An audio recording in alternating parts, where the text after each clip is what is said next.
Bom, boa noite, pessoal. Agora nós vamos continuar falando um pouquinho de economia e um pouquinho do terrorismo na economia brasileira. Bem, primeira pergunta, para nós começarmos a nossa discussão: qual é a situação econômica do Brasil atualmente? Qual é a situação? Nós vamos falar de economia, vamos falar de alguns conceitos da economia, vamos falar da situação econômica do país. Qual é a nossa realidade econômica atualmente? Nós vivemos num momento de crise, não vivemos? Sim ou não? Sim, vivemos num momento de crise. Estamos, então, num processo de estagnação. A economia hoje ela se encontra estagnada. O que significa estagnação? Estado do que está parado, sem movimento, inerte. Esse é o significado de estagnação. E a economia, sem crescimento do produto nacional. Né?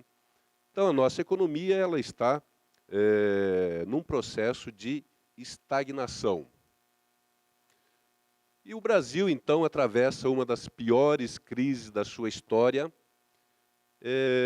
E quando se fala, vocês ouvem muito isso na mídia, que o Brasil atravessa uma das piores crises da sua história. Mas por quê? O Brasil sempre viveu em crise. Não é verdade? A gente sempre viveu em crise.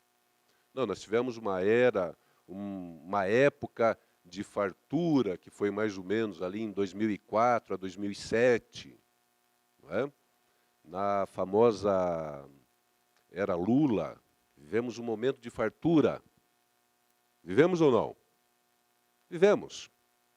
Vamos falar um pouco sobre esse momento daqui a pouco, né?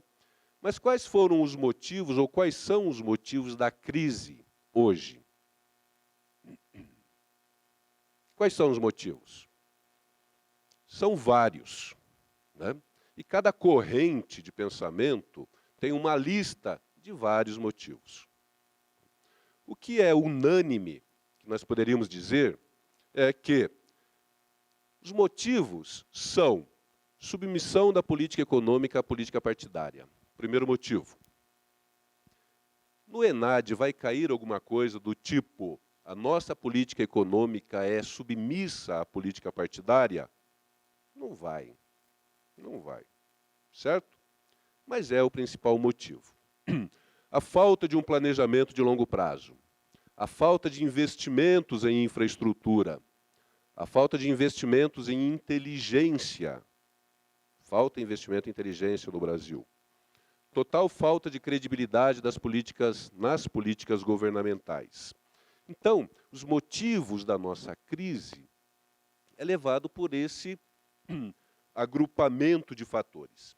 Agora nós vamos falar um pouquinho sobre cada um desses fatores. Olha só. Um governo deve, como principal função, zelar pelo bem comum. Qual é a função do governo? Qual é a principal função da presidente Dilma hoje? Zelar pelo bem comum. O que é zelar pelo bem comum? Zelar pela segurança, né? Zelar pela educação, zelar pelo desenvolvimento do povo brasileiro. Ok? E para que ela faça esse tipo de coisa, ela exerça a sua função principal, ela, no comando do Estado brasileiro, no comando do governo, ela faz algumas intervenções na economia, porque o governo é um agente econômico. Não é? Vocês lembram, os administradores aqui lembram do Adam Smith, não lembram? Da mão invisível do Adam Smith. O que ele dizia? Que o mercado ele era autorregulável, porque existia uma mão invisível que fazia com que a oferta e a demanda manteria o mercado equilibrado. O mercado se equilibrava via oferta e demanda. Então, nesse momento, se estabeleceria uma quantidade de equilíbrio, se estabeleceria um preço de equilíbrio, e tudo bem, a economia estava em equilíbrio. Com o passar dos tempos, percebeu-se que essa mão invisível ela não conseguia equilibrar esse mercado. E que esse mercado possuía algumas imperfeições também, né? E estas imperfeições poderiam ser retiradas ou reguladas pelo governo. Foi quando surgiu na história um economista chamado Keynes, John Maynard Keynes, que disse que o governo poderia interferir na economia e deveria fazer o seu papel de regular, de suprir ou de eliminar as deficiências que o próprio mercado tinha, né? Então, até em uma sugestão, pós-crise 29 nos Estados Unidos, Keynes dizia que se você, governo, que possui todo esse contingente de desempregados, né, você deve gerar renda para a sua população, né? Então, você contrate metade desse contingente de desempregados para cavar uma valeta daqui ao Texas, não sei, não me lembro aí qual era a região, mas que seja daqui ao Texas, e a outra metade dos contingentes para ir tapando essa valeta logo em seguida. Tá, mas por que isso? Porque aí você gera renda para a população. Mas não seria mais fácil eu criar um Bolsa Família? Seria muito mais fácil, eu distribuo renda. Mas Keynes disse, não faça isso, né? Não faça isso. Você dê emprego, nem que o emprego seja inútil. Mas o ser humano ele tem que se sentir útil, né? E ele tem que trabalhar para fazer jus ao dinheiro que ganha. Desde que daqui a uns anos algum país vai fazer isso, né? E aí você vai ver no que vai dar. Muito bem. E para interferir, então, na economia, o governo se utiliza de 4 políticas macroeconômicas. Quais são essas 4 políticas? A monetária, fiscal, cambial, também conhecida como comercial, e a política de rendas. Como que o governo equilibra o mercado através dessas 4 políticas? Nós vivemos hoje um momento de política monetária restritiva no Brasil, não vivemos? Quanto é que está a taxa Selic?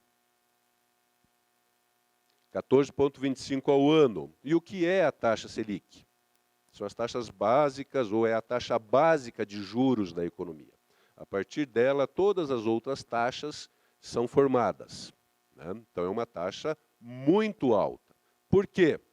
Porque o Brasil vive hoje um momento de inflação. Para controlar a inflação, o governo, então, o atual governo, ele lançou mão de 2 políticas macroeconômicas, a política fiscal e a política monetária, né? Então, como que o governo vai equilibrar ou regular essa imperfeição que o mercado brasileiro teve de equilibrar a oferta com a demanda? Por que existe inflação? Porque a nossa oferta é menor do que a demanda. Então, se tem mais pessoas procurando determinado produto do que pessoas vendendo, a tendência é que esse produto suba, né? Essa é a lei da demanda. O preço aumente. Então, para que o preço não aumente, a política monetária faz o quê? Aumenta as taxas de juros, com isso diminui a liquidez da nossa base monetária, diminui a liquidez, a quantidade de dinheiro disponível para a população, né? Torna o crédito mais caro e aí você proíbe, você coíbe, você evita ou faz com que a população compre menos. Olha como é fácil. Se a demanda está maior do que a oferta, por que eu vou aumentar a oferta? Aliás, aumentar a oferta leva um certo tempo. Então, eu ajo do outro lado. Eu diminuo a procura, aumentando os juros, dificultando o crédito, né, dificultando que a pessoa tenha acesso ao crédito. E a outra, a política fiscal, aumentando tributos. A política fiscal hoje, ela é mais usada com a política fiscal também é conhecida como fiscal e orçamentária, né? ela está sendo usada hoje mais com o objetivo de aumentar a arrecadação do governo, não é? Nós vimos recentemente que o furo de 18,8 não era 18,8 e sim 30 bilhões de reais de furo no orçamento brasileiro. Então, o que o governo fez? Se há um desequilíbrio entre a entrada e saída, o governo aumenta a entrada. Portanto, ele tem que cobrar mais. Seria mais ou menos o equivalente a você chegar na sua empresa e falar assim, olha, eu estou gastando mais do que vocês estão me pagando, por favor, aumente em 20% o meu salário. É isso que o governo fez, né? Então, não corta as suas despesas e acaba tentando aumentar a receita via aumento de tributos.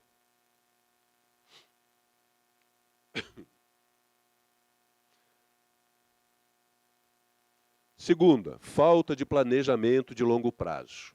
Né, os administradores e contadores aí conhecem muito bem o que é um planejamento. O que o planejamento faz? Né, ele muda o teu status quo. Você sai de um lugar e quer ir para outro. Você, quem somos e onde queremos chegar? Nós temos isso no Brasil? Não temos. Temos alguns planos de longo prazo, como, por exemplo, o PAC. 40 mil obras listadas naquele PAC. Né? O PAC é o Programa de Aceleração do Crescimento. Certo? Sim ou não? Isso.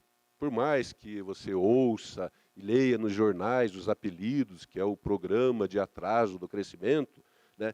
O significado dele é Programa de Aceleração do Crescimento. 40 mil obras para aumentar a infraestrutura do Brasil. Olha só, eu trouxe aqui uma notícia que está até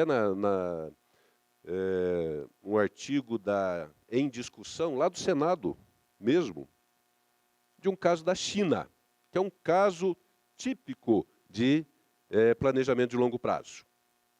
Há indícios de que o domínio chinês do mercado de terras raras foi fruto de um planejamento de longo prazo. O que isso significa? Tem mais um pedacinho aqui desse artigo.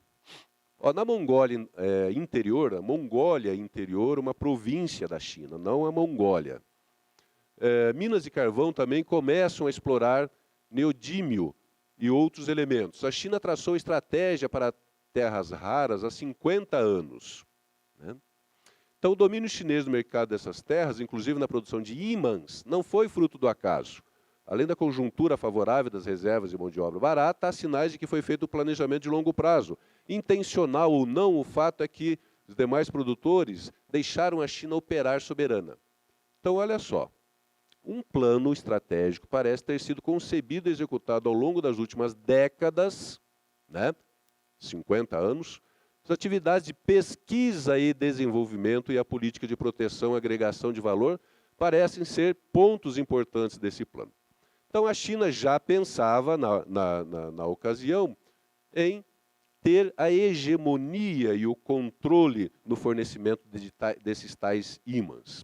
E olha só, de acordo com Lima, a produção de energia eólica do país, por exemplo, de 12 gigawatts, em 2009, deve saltar para 100 gigawatts em 2020, ancorada na autossuficiência em ímãs permanentes usados nos geradores. Isso é um planejamento de longo prazo. A China será a primeira economia do mundo até 2050, não é porque os chineses estão tendo sorte, é porque eles planejaram isso. A China terá um povo com uma renda fora da linha de pobreza porque eles planejaram isso. Né? A China terá um povo com uma renda, uma das maiores rendas do mundo, porque eles planejaram isso. Né? E eles têm uma data. Né? Nós, no Brasil, nós não temos isso. Então, isso é também um dos fatores que justificam a crise que nós vivemos hoje, as crises que vivemos no passado e as diversas que vamos viver no futuro. Terceira, a falta de investimentos em infraestrutura. O que é infraestrutura? Rodovias, usinas, portos, aeroportos, rodoviárias, sistemas de telecomunicações, ferrovias, rede de distribuição de água, tratamento de esgoto, sistemas de transmissão de energia, etc.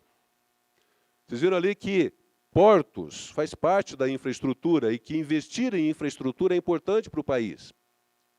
Né?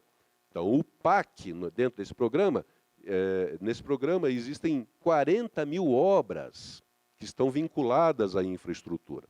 E tem outras também, como, por exemplo, o Porto de Cuba. Não é? É um investimento em infraestrutura? É. Só não na nossa infraestrutura.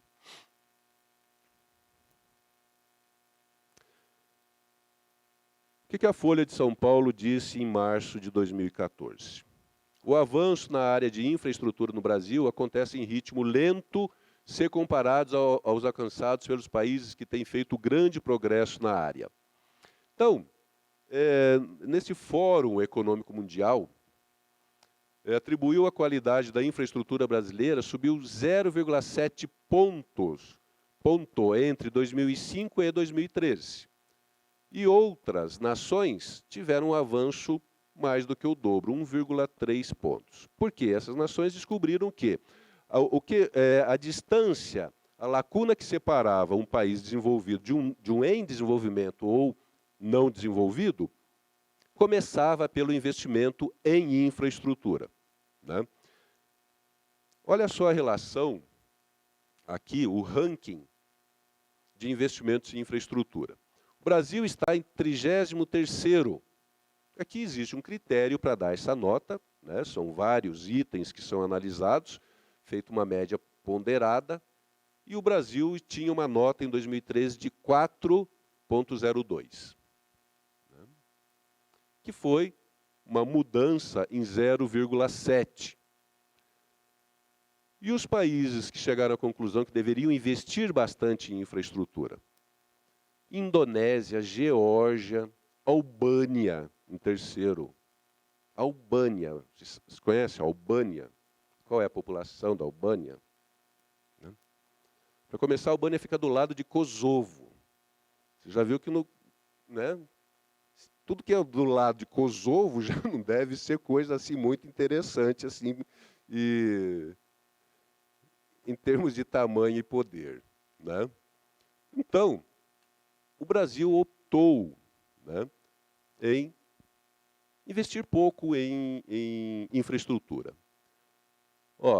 Sucessivos governos de países do leste europeu tiveram a infraestrutura como prioridade. Isso resultou em realizações impressionantes.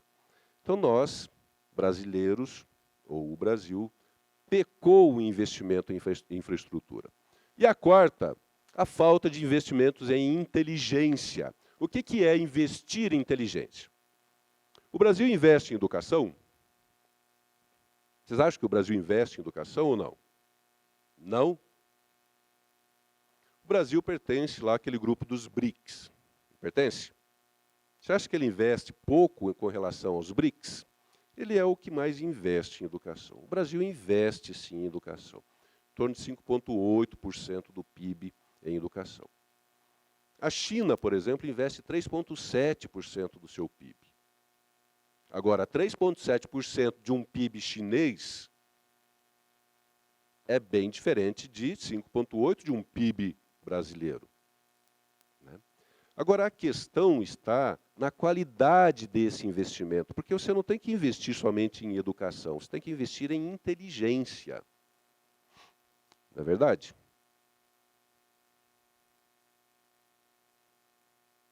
Olha só. Dos BRICS, o Brasil investe segunda maior cota do PIB em educação. Quem são? Quem participa? Brasil, Rússia, Índia, China e a África do Sul, né, que fazem parte desse grupo de pessoas, de países. Então, o investimento era de 5,8% do PIB em 2012, segundo o relatório da Organização das Nações Unidas para a Educação, a Ciência e a Cultura. Isso divulgado lá em setembro de 2014. Só que, olha só, qual é o PIB da China em 2014? Era de 10,38. Qual o PIB do Brasil? 2,35. Então, 3,7% de 10,38 trilhões de dólares é maior do que 5,8% de 2,35 trilhões. Aproveitando um pouquinho, já que nós estamos com essa tabela do PIB, falar em PIB, vocês sabem o que é PIB? Sei, é Produto Interno Bruto, né? E o que significa isso? Oi? Isso, a quantidade, né, ou volume de renda gerada na produção do país. E é PIB porque é tudo que é produzido internamente, independente se essa renda ou se esse produto foi gerado por uma multinacional que vai enviar renda para o exterior. Né? É o que foi produzido aqui. Já o produto nacional bruto, a diferença está aí, porque no produto nacional bruto você considera o que sai e o que entra. Né? Tanto é que no Brasil o PIB é maior do que o produto nacional bruto. Né? E a maioria dos países preferem o uso do PIB. Estados Unidos já prefere o uso do PNB, Produto Nacional Bruto, porque os Estados Unidos têm muitas empresas fora dos Estados Unidos que produzem e mandam seus dividendos para lá. Né? Então, o Produto Nacional Bruto lá é maior do que o Produto Interno Bruto. Né? Então, veja que o Brasil está hoje na 7ª posição. Nós somos, então, a 7ª potência do mundo. Em 2011, que nós não temos 2011, mas nós passamos o Reino Unido. Vocês lembram disso? Passamos uma posição, deixamos o Reino Unido para trás. Né? Ano seguinte, ou 2 anos depois, já não me lembro bem, nós perdemos novamente essa posição. E olha a projeção feita aqui pelo Fundo Monetário Internacional. Nós devemos perder até o final de 2015 mais uma posição. Então o Brasil deve cair para a 8ª economia do mundo e nós vamos só começar com essa recuperação lá em 2020. Se nós formos comparar o PIB do primeiro trimestre do ano, nós estamos na 33ª posição no mundo. O PIB do primeiro trimestre do Brasil está em 33ª posição. Se mantivesse aquele ritmo, nós sairíamos da 7ª posição e iríamos para a 33ª. Né? Muito bem. Voltando lá para o aspecto da educação, olha só, segundo a definição da Unesco, uma pessoa funcionalmente analfabeta é aquela que não pode participar de todas as atividades nas quais a alfabetização é requerida para uma atuação eficaz em seu grupo e comunidade e que lhe permitem também continuar usando a leitura, a escrita e o cálculo a serviço do seu próprio desenvolvimento e do desenvolvimento de uma comunidade. Então, o Brasil diminuiu a sua taxa do analfabetismo. Diminuiu? Realmente diminuiu. Né? Só que, nesse meio tempo, surgiu outros conceitos, que é o analfabeto funcional. E hoje nós temos também o analfabeto digital. O que é o analfabeto funcional? É aquela pessoa que sabe ler. Ele só não consegue entender o que está escrito. Sabe aquele negócio assim, professor, eu fiquei meia hora lendo essa pergunta e não entendi o que você queria saber. Infelizmente, a pessoa atravessou por um lapso, por um tempo de analfabetismo funcional. E o analfabeto digital, quem é? É aquele que não sabe usar a eletrônica digital, o mundo digital, no seu trabalho. Aquilo, por exemplo, que o colega está fazendo lá agora, nesse momento, acessando o WhatsApp, conversando com o grupo, a outra colega ali também, vocês não são analfabetos digital, porque vocês estão usando a tecnologia para interagir com o mundo. Não é verdade? Então, você...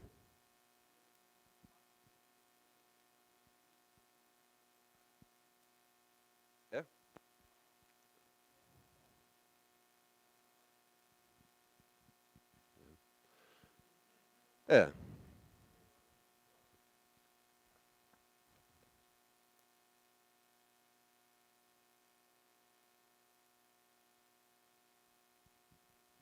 Agora, para você ser não ser um analfabeto digital, você também não pode ser um analfabeto funcional.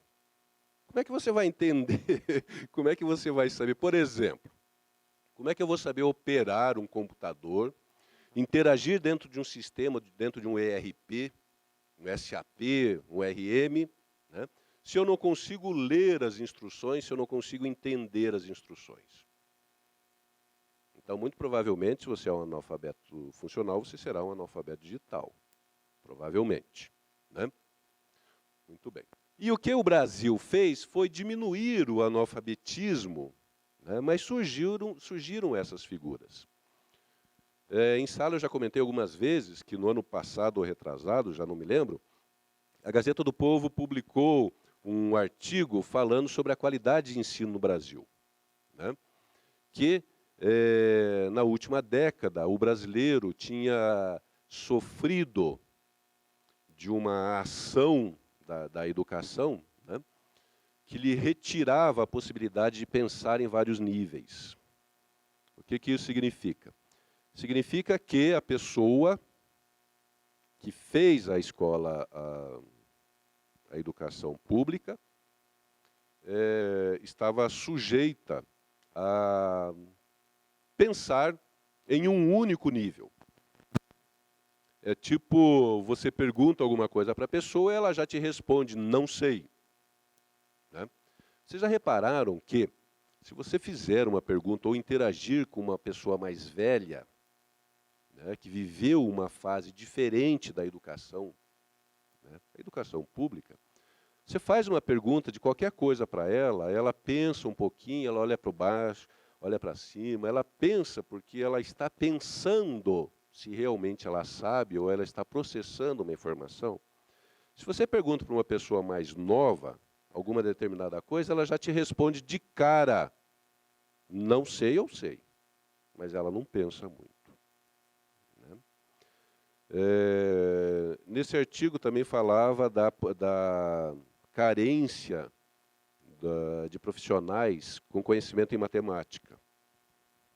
E que no futuro o Brasil teria uma dificuldade muito grande de preencher as vagas nas universidades de engenharia. Consequentemente, o Brasil teria uma dificuldade muito grande em ter engenheiros. Engenheiros, matemáticos, estatísticos, economistas, né? Profissões que trabalham muito com cálculos. Então, faltou investimento em inteligência. E a quinta, total falta de credibilidade nas políticas governamentais. Só um artigo aqui, para mostrar que realmente isto atrapalha muito a economia e é também um dos motivos da crise que nós vivemos atualmente. Na FIEP, falta de credibilidade do governo Dilma dominou o debate. Ninguém se dispôs a defender a administração federal. O jantar promovido ontem, dia 27 de agosto de 2015, na Fiesp, para 25 convidados, foi cheio de discussões pessimistas a respeito do estado da economia. Todos os presentes se mostraram também pouco confiantes na capacidade do governo para se recuperar, sobretudo pela falta de credibilidade que enxergam na administração atual, comandada pela presidente Dilma Rousseff. O que isso significa? Não é nenhuma discussão partidária dizer que a Dilma é ruim ou que o PT, não é isso. A questão é, quando não há confiança na política, quando não há confiança no governo, os investidores investem? Não. É óbvio que não. É óbvio que não. E se não há investimento, o que acontece com a economia? Ela tende à estagnação, o estado que nós estamos hoje. Né? Só para vocês terem uma ideia da relação dos presentes nessa reunião, olha, você tem aí políticos, ex-políticos, o vice-presidente da República. Vocês viram lá que ninguém se manifestou a favor, né, da política, mas o vice-presidente está aí no meio. Tá? E presidentes de grandes corporações, Gerdau, Marco Polo, Coteminas, Bradesco, que mais? Conselheiros do Banco Itaú, lá, presidente da OAB, vice-presidente da República, Michel Temer, quem mais? O presidente da FEBRABAN, Federação Brasileira de Bancos, né? Presidente da Fiesp, etc, etc, etc. Então, o empresário brasileiro ele não tem confiança no governo. E se ele não tem confiança, ele não investe. E se ele não investe, o que acontece com a nossa economia? Fica parada. Nós estamos num momento inflacionário. Por quê? Porque a oferta é menor do que a demanda. Se não há investimento, a oferta vai permanecer menor do que a demanda. Existem outros fatores também que justificam o nível de inflação que nós estamos, que eu vou discutir um pouquinho adiante. Mas só para lembrar, né, que o investimento ele é necessário, tanto o investimento público como o investimento privado. E no caso, o investimento privado parou, praticamente parou. Então, pessoal, aqueles 5 fatores justificam a crise no Brasil, né? Eu vou falar um pouquinho sobre a história, uma síntese sobre a história no Brasil, né? Então, começando aí no início da década de 90, né, nós vimos que a abertura da economia brasileira iniciou lá por 1988 e ficou mais forte na era Collor, né? O Collor assumiu em 1990, não foi isso? Foi. Então, esse presidente, o presidente Collor, ele fez algumas coisas muito interessantes para o Brasil, né? Me lembro, na época, eu estava me formando em economia e eu usei o programa do Collor como monografia, né? Eu estudei o programa do Collor, né? E a qualidade dos programas dele. Fiquei um tempão estudando. Na época, não sei hoje, se alguém já me passou, mas foi a maior nota da FAI em monografia, tinha sido a minha, 9,7. Né? De tanto que eu estudei os planos desse cara. Né? Oi? Quase 10. Né? Não tirei 10 por causa da nota da minha orientadora. Estou magoado com ela até hoje, mas enfim. O Collor, ele chamou, né, os nossos carros de carroças. Vocês lembram ou conheceram essa história, não foi? Na época, o carro com maior tecnologia que nós tínhamos era qual? O Santana. O Santana era top, né? E o Santana estava em algumas gerações para trás de carros produzidos pela Volkswagen em outros países. Né? Ou o Versailles, que era um parecido com o Santana, estava muito atrás de carros produzidos pela Ford nos Estados Unidos. Né? Mas ele fez algumas coisas boas. Ele usou o chamado da política da cenoura e do porrete. Né? O que é essa política da cenoura e porrete? A cenoura é aquela que você pendura na frente do cavalo para motivá-lo a correr atrás da cenoura. E o porrete é aquele que você vai dando lá umas chibatadas no cavalo. Então é uma dupla motivação. Uma para fugir da dor e outra para correr atrás da cenoura. Essa foi a política do Collor. Então ele fez a abertura, colocou carros importados concorrendo com os nacionais, mas ele também incentivou, ele criou programas importantíssimos para o desenvolvimento da indústria na época. O Programa Nacional de Capacitação Empresarial foi criação dele. O Programa de Produtividade e Qualidade foi de criação do governo Collor também. Né? Só que eles cometeram um erro, que já nessa época, a indústria no mundo se destacava, não era pela produção, pela produtividade, pelo foco na produtividade, e sim pelo foco na tecnologia e o foco na diferenciação dos produtos. Né? E o que aconteceu? O foco do Brasil foi na produtividade, e nós perdemos concorrência. Enquanto que o mundo estava diferenciando seus produtos, nós estávamos preocupados só com a produção. Em março de 2009, foi lançado o PITSE, que é essa Política Industrial Tecnológica de Comércio Exterior. Ela levou em consideração a tendência mundial de desenvolvimento da indústria e tentou ajustar, tentou trazer para o Brasil uma nova política, um conjunto de diretrizes que levariam a indústria ao desenvolvimento que a indústria mundial estava tendo. 2004. Eu falei 2009? Não, 2004. Então, olha só.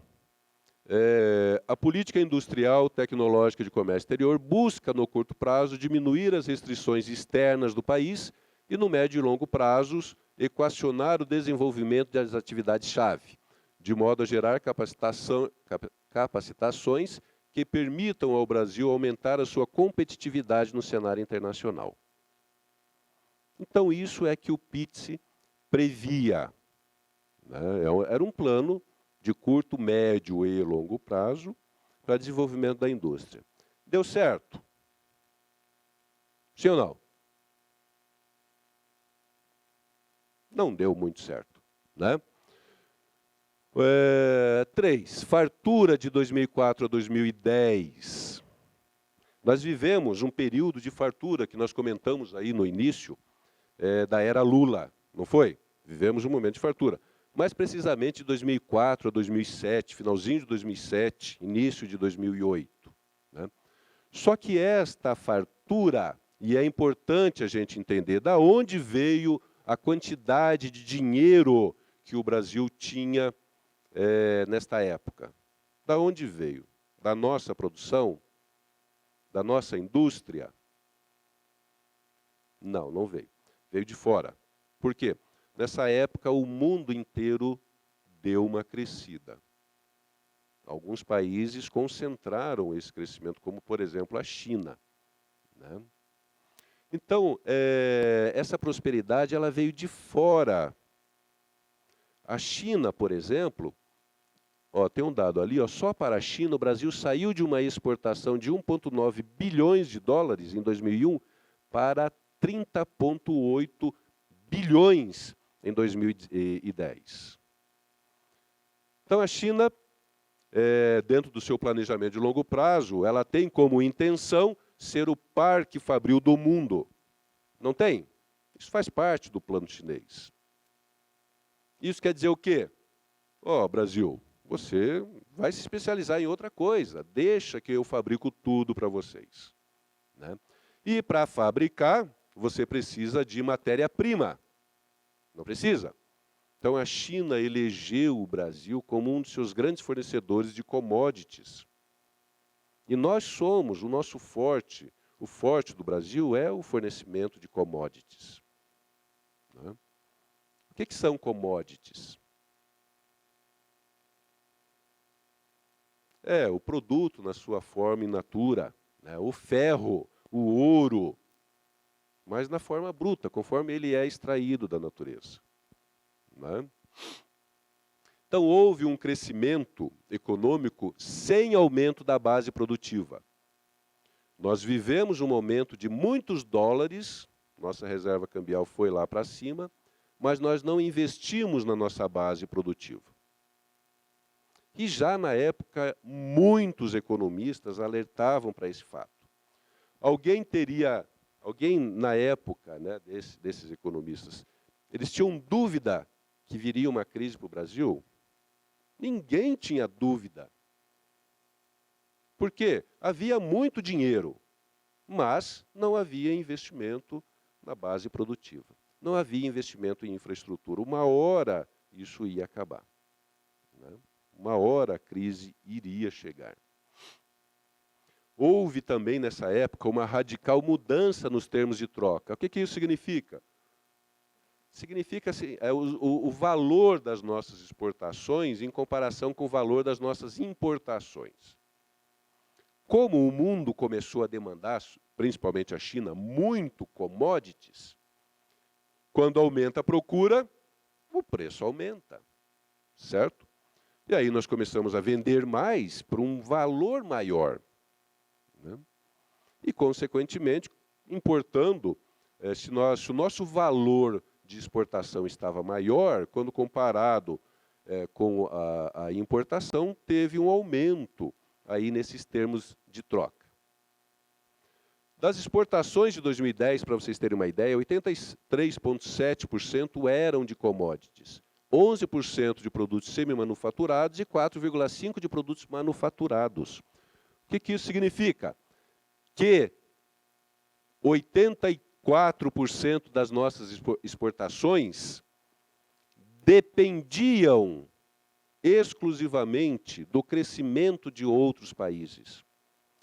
Então, se a China, por exemplo, reduzisse o seu crescimento, a sua taxa de crescimento, o que aconteceria com as nossas exportações? Cairiam. Então, vocês percebam que naquele momento de fartura, a nossa fartura era muito sensível, volátil, né? Se houvesse qualquer coisa lá fora, nós sentiríamos aqui. Produtos semi-manufaturados, 11,8% somente. E 4,5% de manufaturados. Qual que é a diferença da commodity, produtos semi-manufaturados e manufaturados? Commodity, por exemplo, o soja, ou a soja. Semi-manufaturado, o óleo da soja bruto. Ele ainda depende de mais um processo para refinar. E o manufaturado, o óleo refinado, pronto para o consumo. Né? Então, você veja que a venda de aviões, compressores, o óleo refinado, o açúcar refinado, que são produtos manufaturados, representava 4,5%. E qual o produto tem maior valor agregado? O manufaturado. Né? Então, a nossa economia realmente ela era muito sensível e muito suscetível a qualquer movimento lá fora, nós poderíamos sentir aqui dentro. Então, quando nós tivemos o presidente da República dizendo que a crise lá fora não iria nos atingir, no máximo chegaria uma marolinha, vocês lembram disso? Realmente era verdade. Por que que não nos atingiria tão fortemente? Porque nós tínhamos muitos dólares. As nossas reservas cambiais estavam nos maiores níveis da história do Brasil, né? Porque nós exportamos muito. Então, quem tem muito dólar não sente muito a questão, não sente muito a crise lá fora, né? Agora, olha o que aconteceu nesse período, em termos de investimento. Investimentos em percentual do PIB, um dado do Banco Mundial. Janeiro de 2004 a janeiro de 2010, nós ficamos na casa que no máximo de 20% do PIB em investimentos, em infraestrutura. O Japão investe 40%, 44%. Né? Nós mantivemos ali um investimentozinho pequeno. Então, isso iria estourar em algum momento? Sim, é óbvio que isso iria estourar. Né? E a inflação hoje? Só para nós olharmos aí um histórico e aí discutir quais são os possíveis justificativas para a inflação. E isso é uma questão, né, bastante provável, pelo menos para os cursos de economia no ENAD, e essa questão eu tenho certeza que cai. Para os de administração, contabilidade e outros, alguma questão relacionada a isso tem que cair. Né? Não necessariamente te pedindo para explicar quais são os motivos. Mas olha só, nós fechamos então dezembro de 2014 com 6,4% de inflação ao ano. E aí começamos janeiro com 1,24%, fevereiro com 1,26%, chegamos em setembro, o último índice oficial da inflação. Aliás, qual é o índice oficial da inflação? O IPCA, Índice de Preço Consumidor Amplo. Esse é o índice oficial da inflação. Né? Se nós acumularmos todos os índices de inflação mensais de 2015, nós vamos chegar lá em setembro com 7,6, alguma coisa, 7,64, 7,65 de inflação acumulada no ano, né? Com perspectiva de chegar a 10,2 até o final do ano. Sabe o que significa 10,2% de inflação? É fácil, você tem R$1.000 em janeiro, em dezembro ele vale R$900. Você perde 10% do poder de compra desses R$1.000, né? E quais são os motivos, então, desta inflação? Carlos, grande pensador, quais são os motivos?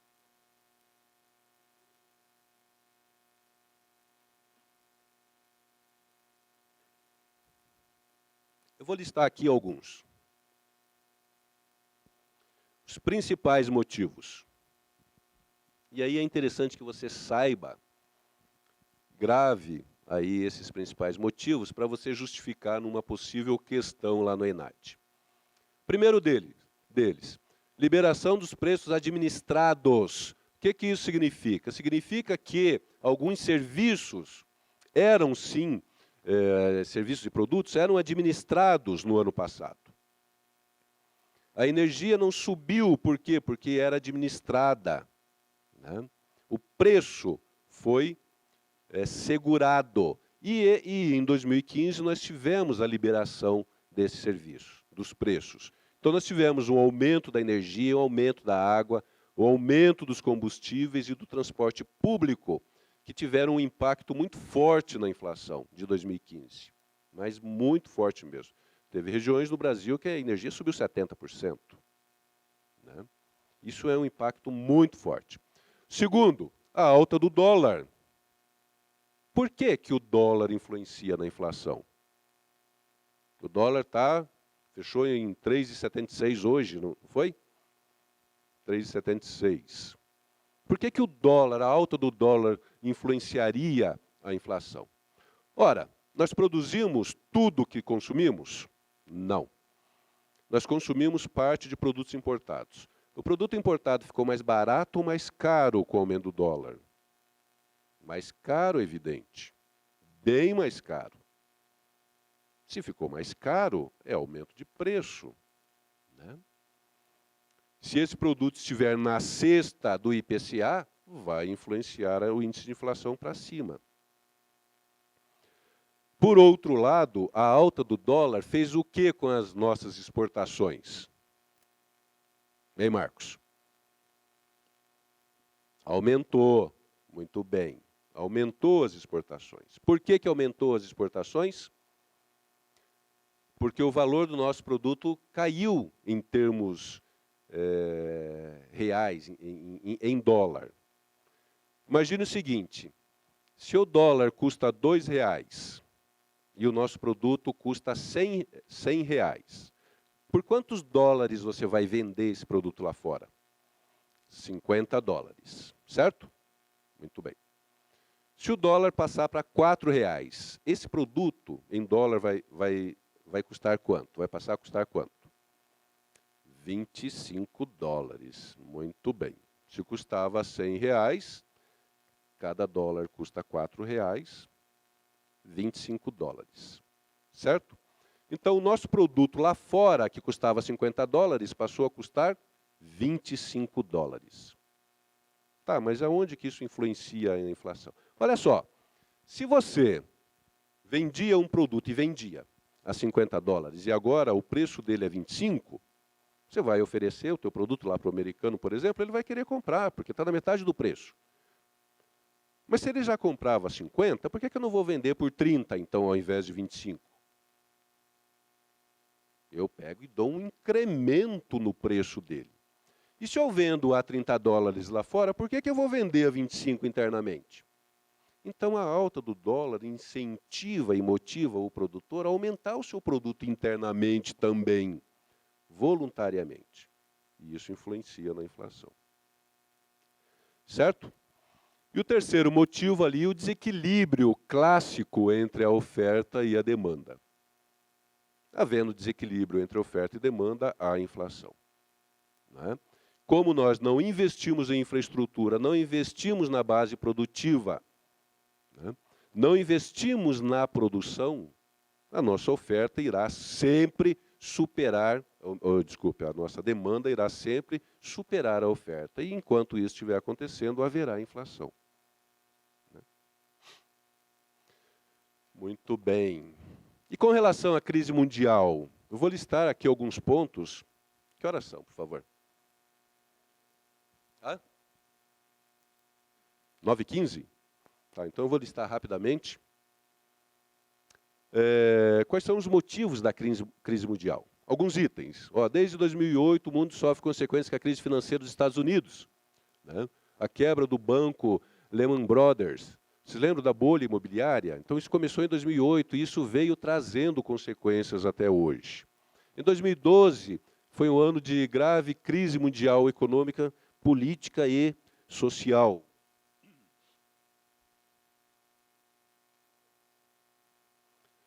A Europa continua em recessão e endividada. A fragilidade do sistema financeiro na Europa e Estados Unidos assustaram os investidores. Olha uma outra coisa que influencia. Em junho de 2014, o barril do dólar custava $115.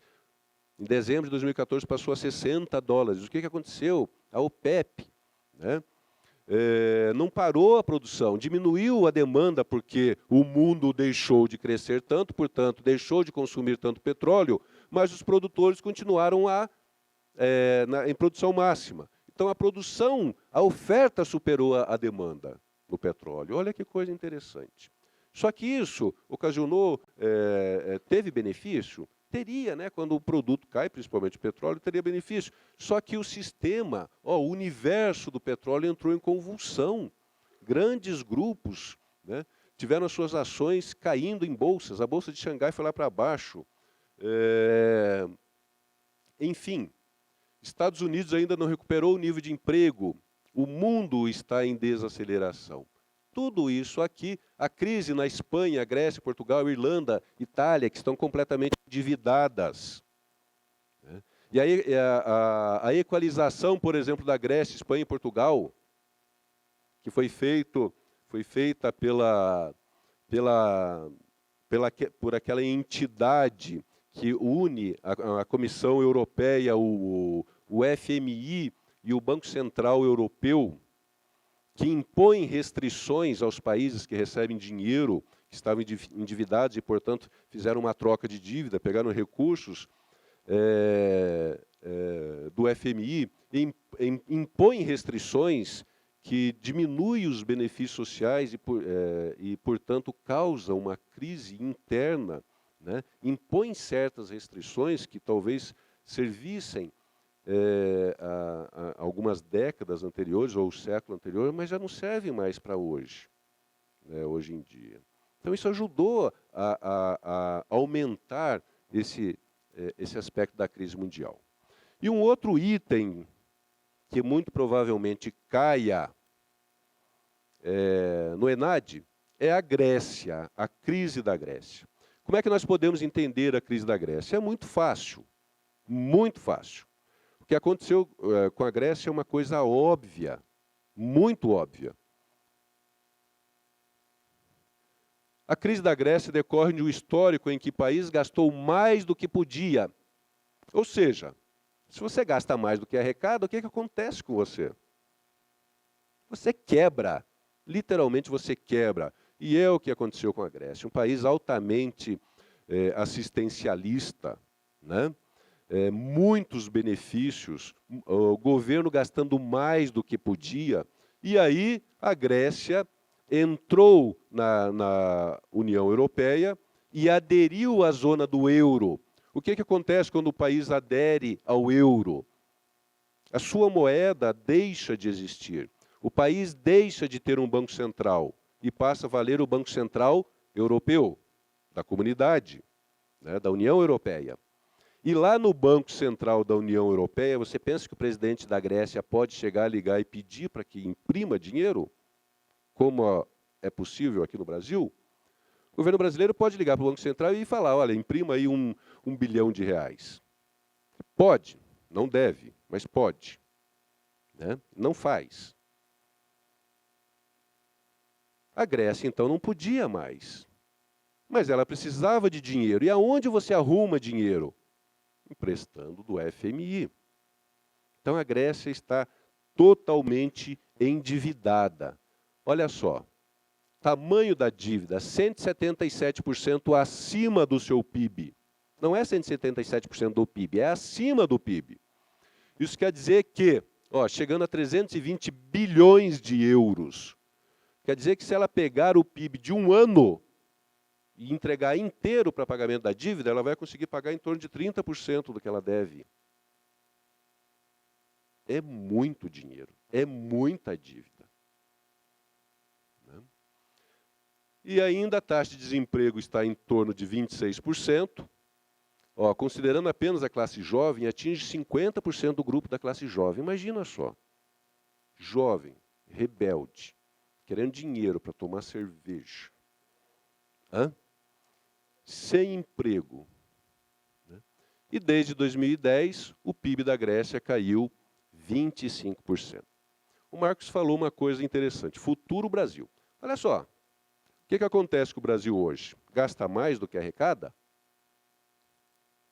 Fez a tal das pedaladas, escondeu 18 bi aqui, 30 bi lá, né? Quer dizer, maquiou um pouco os seus números, né, que hoje estão mais transparentes, mas é o que aconteceu antes. Você começa a gastar mais do que você arrecada, uma hora vai quebrar. A sorte que no Mercosul não tem o Banco Central do Mercosul. Existe ainda o Banco Central brasileiro que ele pode imprimir moeda sim. Não imprime porque, aumentando a base monetária com a impressão de novo dinheiro, ainda tem o efeito multiplicador da moeda, né, que amplia em muito cada real que você injeta na economia, a inflação iria disparar. Então, não faz isso. Né? Bom, pessoal, então, o que tinha para hoje era isso, relembrando alguns pontos. Então, o caso Grécia, a crise no mundo e a crise brasileira, né? Justificando o porquê que a economia chegou, obviamente, ao estado que está, existe uma tendência de cair no ENAD. E se cair, espero que vocês, ou o pessoal que vai ver o vídeo depois, né, consiga lembrar de algumas questões e inserir lá nas respostas para irem bem. Ok? Então, muito obrigado e até a próxima.